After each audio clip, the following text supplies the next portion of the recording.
नमस्कार मु जितेंद्र आपण मानक स्वागत करुच्ची दैनिक न्यूज ओडिया चैनल को। तो आज सारा दिन कौन सब बछा बछा और टॉप न्यूज गुड़िक रही चलते ये संपूर्ण भिडियो जाणी नबा। ओडिशा रे कालबैशाखी प्रभाव को नहीं बड़ खबर। राज्य में जारी रही कालबैशाखी वर्षा।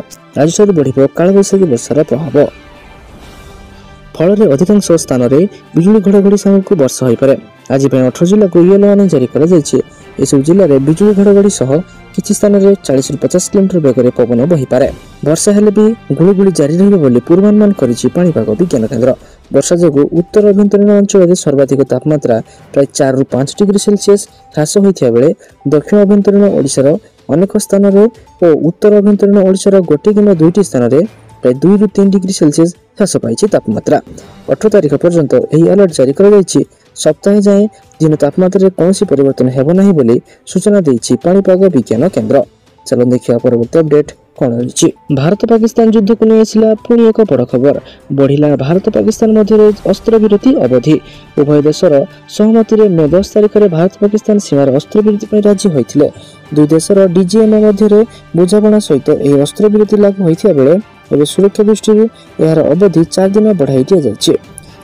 बुधवार दुई देशर सामरिक अधिकारी डीजीएमए स्तर में होता कथबार्ता अनुଯାयी मे 18 तारिख पर्यंत अस्त्रविरति पालन कर मे 18 रे पुनर्बार सामरिक अधिस्तर में कथबार्ता हो परवर्ती निष्पत्ति नियाजिबो। अस्त्रविरति समय वृद्धि होता संपर्क में गुरुवार भारतीय सेना पक्षर सूचना दि जाइथिला।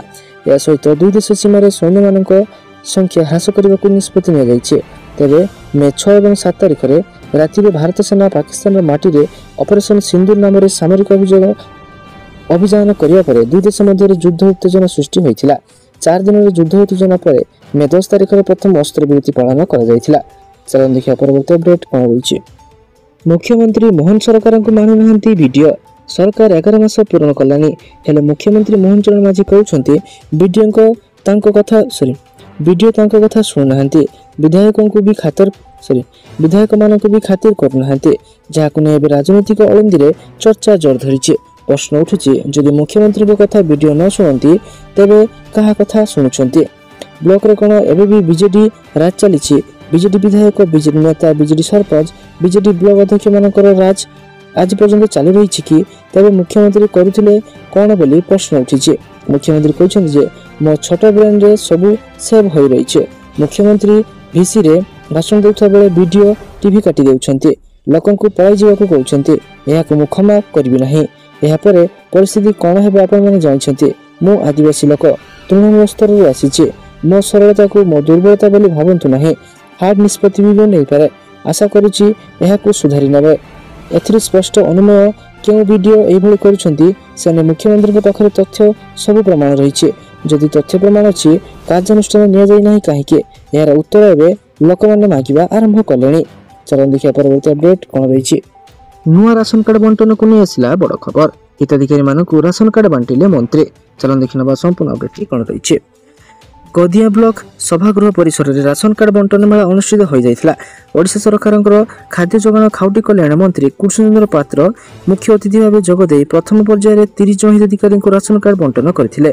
ब्लॉक जोगाण अधिकारी रंजन कुमार नायक कहवा अनुसार एपर्यंत 107 जन नुआ हिताधिकारी चयन हो सारी। द्वितीय पर्यायर अन्य समस्त हिताधिकारी चयन कर कार्ड बंटन कर। कार्यक्रम में ब्लॉक अध्यक्षा रीना राणी खटुआ जिला सहकारी जोगाण अधिकारी विश्वभूषण कर ब्लॉक सहकारी जंत्री सचितानंद मादेली जोगदे। शेष में परुखज सरपंच रीतिकांत साहू धन्यवाद देते। चलो देखिए परवर्ती अपडेट कौन रही। मैट्रिक परीक्षा को नहीं बड़ खबर। मैट्रिक सप्लीमेंटारी परीक्षा लगी फॉर्म पूरण आरंभ हो जाए। फॉर्म पूरण शेष तारीख आसंता 26 तारिख पर्यंत रखा जाइए। 2025 रे मैट्रिक परीक्षा देवा लगी फॉर्म पूरण करी परीक्षा अनुपस्थित थिबा प्रार्थी परीक्षा देई फेल होइथिबा प्रार्थी एवं कॉपी करी एमपी होइथिबा प्रार्थी माने ही पूरण करि परिबे। एही फॉर्म रेगुलर परीक्षा पर सप्लीमेंटारी परीक्षा देवाई इच्छुक प्रार्थी मैंने विद्यालय स्तर में प्रधान शिक्षकों जरिए फॉर्म पूरण करें व्यवस्था ऑनलाइन रे फॉर्म पूरण लगी परीक्षार्थी को 420 टंका देय देवाक पड़िबो। सूचना योग्य जे मैट्रिक परीक्षा चलित वर्ष 8,362 परीक्षार्थी अनुपस्थित थिले। सेपरि 17,384 परीक्षार्थी फेल होते। अनुपस्थित फेल एवं एमपी होता परीक्षार्थी मिसी 25,000 रु अधिक हेबे बोली सूचना मिलुछि।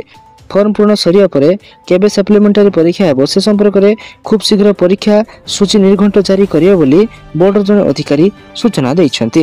ଚାଲନ୍ତୁ ଦେଖିବା ପରବର୍ତ୍ତୀ ଅପଡେଟ୍ କ'ଣ ରହିଛି। ପୁଣି କାୟ ବିସ୍ତାର କରିବାରେ ଲାଗିଛି କରୋନା। ଚାଲନ୍ତୁ ଦେଖିନେବା ସମ୍ପୂର୍ଣ୍ଣ ଅପଡେଟ୍ କ'ଣ ରହିଛି। ସାରା ବିଶ୍ୱରେ ଆତଙ୍କ ସୃଷ୍ଟି କରିଥିବା କରୋନା ଭାଇରସ ମହାମାରୀ ପୁଣି ଥରେ ଏସିଆକୁ ଲୁଟୁଛି।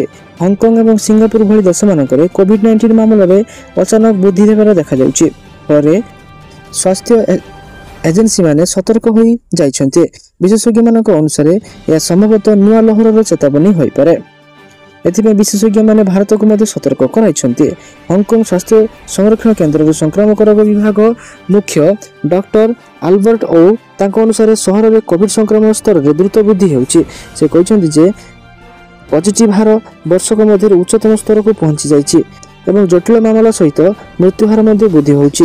3 ମେରେ ସମାପ୍ତ ସପ୍ତାହରେ 331ଟି ମାମଲା ସାମ୍ନାକୁ ଆସିଥିଲା, ଯାହା ଗତ ମାସ ତୁଳନାରେ ସର୍ବାଧିକ। ସ୍ୱାସ୍ଥ୍ୟ ବିଭାଗ ଏହାକୁ ଏକ ସତର୍କତା ସଂକେତ ବୋଲି ମନେ କରୁଛନ୍ତି। ତେବେ ଭାରତରେ ଏବେ କରୋନା ସଂକ୍ରମଣ ନେଇ କୌଣସି ସୂଚନା ମିଳିନାହିଁ। ହେଲେ ଏବେଠାରୁ ସତର୍କ ହେବା ପାଇଁ ବିଶେଷଜ୍ଞମାନେ ଚେତନା ଦେଇଛନ୍ତି, କାରଣ ପଡ଼ୋଶୀ ଦେଶରେ ଭୂତାଣୁ ସଂକ୍ରମଣ ଏବେ ଚିନ୍ତାଜନକ ସ୍ଥିତିକୁ ପହଞ୍ଚିଛି। ସିଙ୍ଗାପୁର ଏବଂ ହଂକଂରେ ବ୍ୟାପୁଥିବା ଭାଇରସର ଗତିବିଧି ଋତୁ ଉପରେ ନିର୍ଭର ନୁହେଁ ବୋଲି ପ୍ରମାଣିତ ହେଉଛି। ଗ୍ରୀଷ୍ମ ଋତୁରେ ବଢ଼ୁଥିବା ସଂକ୍ରମଣକୁ ନେଇ ବିଶେଷଜ୍ଞ ଏବେ ଏହା ଆଉ ଋତୁକାଳୀନ ସଂକ୍ରମଣ ହୋଇ ରହିନାହିଁ ଏବଂ ଏହା ଏବେ କ୍ରମେ ଚ୍ୟାଲେଞ୍ଜରେ ପରିଣତ ହୋଇଥିବାର ସୂଚନା ମଧ୍ୟ ଦେଇଛନ୍ତି। ଚାଲନ୍ତୁ ଦେଖିବା ପରବର୍ତ୍ତୀ ଅପଡେଟ୍ କ'ଣ ରହିଛି। ବଦଳିବ ମୁଖ୍ୟମନ୍ତ୍ରୀ ଅଭିଯୋଗ ଶୁଣାଣି ଠିକଣା।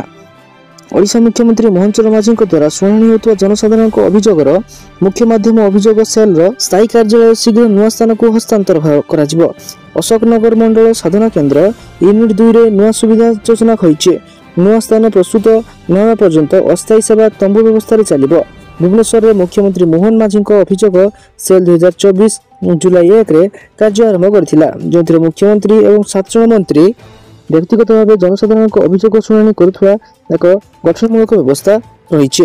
ଏହି ଉଦ୍ୟମରେ ଆର୍ଥିକ ଦୁର୍ବଳ ନାଗରିକମାନଙ୍କର ଚିକିତ୍ସା ଖର୍ଚ୍ଚ ପାଇଁ ଏକ ବିଶେଷ କାର୍ଯ୍ୟକ୍ରମ ଅନ୍ତର୍ଭୁକ୍ତ ହୋଇଛି, ଯାହା ସ୍ୱାସ୍ଥ୍ୟ ସେବା ସୁଲଭତା ଉପରେ ଗୁରୁତ୍ୱ ଦେଉଛି। ଚାଲନ୍ତୁ ଦେଖିବା ପରବର୍ତ୍ତୀ ଅପଡେଟ୍ କ'ଣ ରହିଛି। ଓଡ଼ିଶାକୁ ଆସିବେ ପ୍ରଧାନମନ୍ତ୍ରୀ। ଆସନ୍ତା ମାସରେ ଓଡ଼ିଶା ଆସିପାରନ୍ତି ପ୍ରଧାନମନ୍ତ୍ରୀ ନରେନ୍ଦ୍ର ମୋଦି।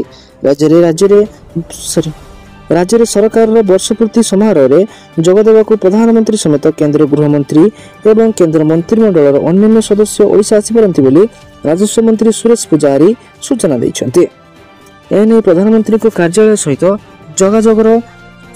ଯୋଗାଯୋଗରେ ଅଛନ୍ତି ମୁଖ୍ୟମନ୍ତ୍ରୀ ମୋହନ ଚରଣ ମାଝୀ। ରାଜସ୍ୱ ମନ୍ତ୍ରୀ ସୁରେଶ ପୂଜାରୀ କହିଛନ୍ତି, ବର୍ଷପୂର୍ତ୍ତିକୁ ଉତ୍ସବ ବଦଳରେ ଉତ୍ତରଦାୟୀ କାର୍ଯ୍ୟକ୍ରମ ଭାବେ ରାଜ୍ୟ ସରକାର ପାଳନ କରିବେ।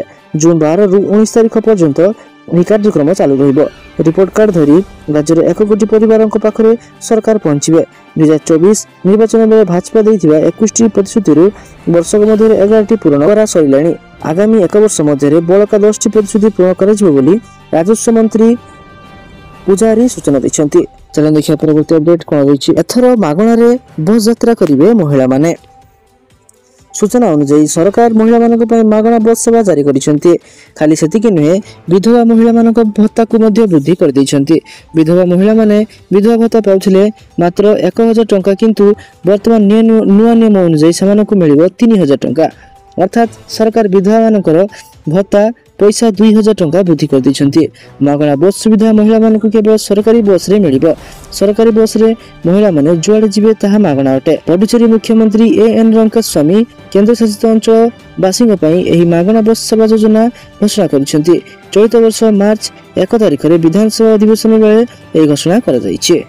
ଚାଲନ୍ତୁ ଦେଖିବା ପରବର୍ତ୍ତୀ ଅପଡେଟ୍ କ'ଣ ରହିଛି। ବିୟର ପିଉଥିଲେ ଆସିଲା ଖୁସି ଖବର। ଏବେ ମାତ୍ର 50 ଟଙ୍କାରେ ମିଳିବ ବୋତଲ ବିୟର। ଚାଲନ୍ତୁ ଦେଖିନେବା ସମ୍ପୂର୍ଣ୍ଣ ଅପଡେଟ୍ କ'ଣ ରହିଛି। ବର୍ତ୍ତମାନ ଭାରତ ଏବଂ ବ୍ରିଟେନ ମଧ୍ୟରେ ହୋଇଥିବା ଚୁକ୍ତି ବ୍ୟାପାର ଚୁକ୍ତିନାମା ପରେ ବ୍ରିଟେନର ବିୟର ଉପରେ ଟ୍ୟାକ୍ସ 75% ହ୍ରାସ କରାଯାଇଛି। ଭାରତରେ ବ୍ରିଟିଶ ବିୟର ବ୍ରାଣ୍ଡସ୍ ଖୁବ୍ ଶସ୍ତାରେ ମିଳିବ। ବ୍ରିଟେନର ବିୟର, ସ୍କଚ୍ ଏବଂ ହୁଇସ୍କିରେ ମଧ୍ୟ ଟ୍ୟାକ୍ସ କମ୍ କରାଯାଇଛି। ତେଣୁ ଭାରତରେ ଯେଉଁ ବିୟର ବୋତଲ 200 ଟଙ୍କା ଥିଲା, ବର୍ତ୍ତମାନ ତାହା 50 ଟଙ୍କାରେ ମିଳିପାରିବ। ଏପର୍ଯ୍ୟନ୍ତ ଭାରତରେ ବ୍ରିଟେନର ବିୟର ଉପରେ 150% ପର୍ଯ୍ୟନ୍ତ ଟ୍ୟାକ୍ସ ଲାଗୁଥିଲା। ବର୍ତ୍ତମାନ FTA ଚୁକ୍ତି ଅନୁଯାୟୀ ଏହି ଟ୍ୟାକ୍ସ ହ୍ରାସ ପାଇଁ 75% କରାଯାଇଛି। ଏହି ଟ୍ୟାକ୍ସ ହ୍ରାସର ସିଧା ଫାଇଦା ଏହାର ରେଟ୍ ଉପରେ ପଡ଼ିବ। ଏହି କାରଣ ପାଇଁ ରେଟ୍ କମ୍ ହୋଇଯିବ। ରେଟ୍ କମ୍ ହେବାର ଫାଇଦା ବିୟରର ସୈନିକମାନଙ୍କ ପାଇଁ ହେବ। ଭାରତରେ ବର୍ତ୍ତମାନ ବ୍ରିଟେନର ବିୟର ଖୁବ୍ ଶସ୍ତାରେ ମିଳିପାରିବ। ତ ସାରାଦିନ ଏପରି ବଛା ବଛା ଏବଂ ଗୁରୁତ୍ୱପୂର୍ଣ୍ଣ ଖବର ଜାଣିବା ପାଇଁ ଆମ ଚ୍ୟାନେଲକୁ ସବସ୍କ୍ରାଇବ୍ କରି ରଖନ୍ତୁ ଏବଂ ଆମ ଭିଡ଼ିଓ ଗୋଟେ ଲାଇକ୍ କରିଦିଅନ୍ତୁ। ଧନ୍ୟବାଦ।